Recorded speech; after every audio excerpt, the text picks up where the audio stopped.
Hey, salut les amis. Aujourd'hui, petite vidéo tuto sur euh, les semences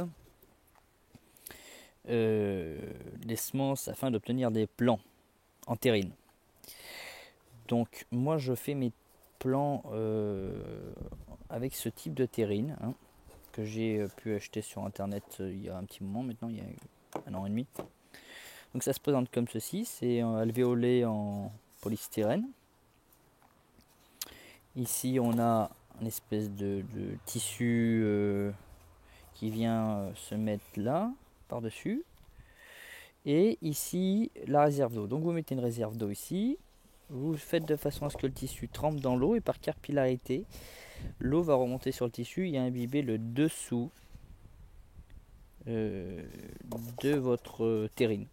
Une fois que vous avez bien naturellement rempli de terreau, une fois que tout ça est bien sorti, que ça a bien levé, que vous décidez de prélever vos plants, rien de plus simple. On lève tout ça, on retourne, voyez, et on place. Ce qui fait que quand vous les allez placer, ça va lever la motte. Vous allez pouvoir récupérer votre motte et votre plant je vais y arriver, de légumes, de votre jeune plantule quoi. Alors je suis désolé, il y a un peu de vent. Ça fait 2 jours où là le vent s'est levé. On avait un peu de soleil tout à l'heure, mais il a disparu. On était tout à l'heure très très bien. Et moi j'étais en chemise, maintenant je suis en veste. Mais bon, on est au mois de mars, c'est normal. Donc les deux, j'ai dû payer ça entre 10 et 15 euros. Enfin, je dis peut-être une bêtise, j'en sais rien. Je glisserai sous la vidéo, pour ceux qui sont intéressés, le lien pour retrouver tout de suite ces deux bacs de terrine. Je ne promets pas que ça soit en deux, parce que peut-être que depuis ils ont changé l'offre commerciale. Mais comment trouver exactement les mêmes terrines. Et alors une fois que vous avez bien tassé votre terreau, que vous avez semé, vous recouvrez bien sûr de façon à ce que ça fasse effet de serre. Vous imbibez votre terre, toujours elle doit rester humide pour que la germination se fasse. L'idéal avec un brumisateur. Et une fois que ça commence à lever, voilà. Voilà ce que ça donne. Voilà, là on est sur une gamme de laitue Lolo Rosa. Voilà. Donc ça commence doucement chez moi. Et après, naturellement, je les transplanterai et je les planterai au jardin. Autre fait que je veux vous montrer avant de couper ce tuto, c'est la sortie des épinards. Vous savez que j'ai sur ces deux bandes, j'ai une bande à gauche qui est destinée à la mâche et une bande à droite qui est destinée et d'ailleurs il y a un verre qui a volé avec le vent, on sait pas comment ça se fait, qui est destiné aux épinards. Et donc les épinards sont sortis. Donc pour voir qu'on n'est pas en période de semence d'épinards, c'était le test et on y est. Donc les épinards sont bien sortis, on peut le voir. Tranquillement, ils font leur route. Voilà, encore là. Encore là.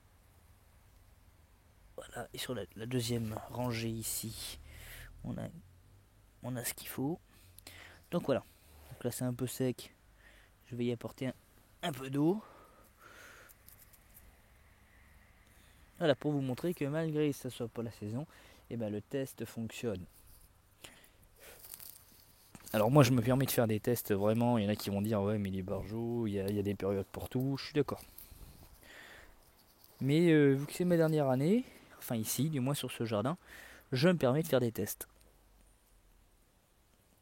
Donc là sur la partie, par contre la partie euh, mâche, on n'a encore rien de sorti. Donc peut-être que la mâche a besoin de plus de chaleur pour qu'il y ait une germination qui se fasse. Donc voilà, je vais y apporter un peu d'eau de façon à ce que ça continue tranquillement à lever. Naturellement, quand vous faites un arrosage en période un peu fraîche comme ça, vérifiez les températures à venir. Si vous voyez qu'il y a un risque, comment dirais-je, de gelée matinale, vous arrosez pas, naturellement. Et évitez de faire courir un risque à votre jeune plantule. Voilà les amis, c'est tout ce que j'avais plus ou moins à vous dire pour le moment. Quoi d'autre à vous montrer vu que je fais un petit tour? Bref, l'arôme qui est en train de bien ressortir tranquillement. Alors le système de l'arôme, je le répète pour ceux qui ne le connaissent pas, en période fin automnale, début hiver, vous le coupez à ras, vous recouvrez avec les feuilles par-dessus et vous mettez un gros amassis de terre dessus. C'est pour ça qu'il y a toute cette terre qui traîne. Et arrivé le printemps, il va se lever, il va pousser la terre, il va faire son business tout seul. La menthe commence à sortir, donc ça y est, c'est bon signe. Hein. On commence à voir, je viens d'en voir ici. La menthe c'est pareil, moi je la rase chaque année.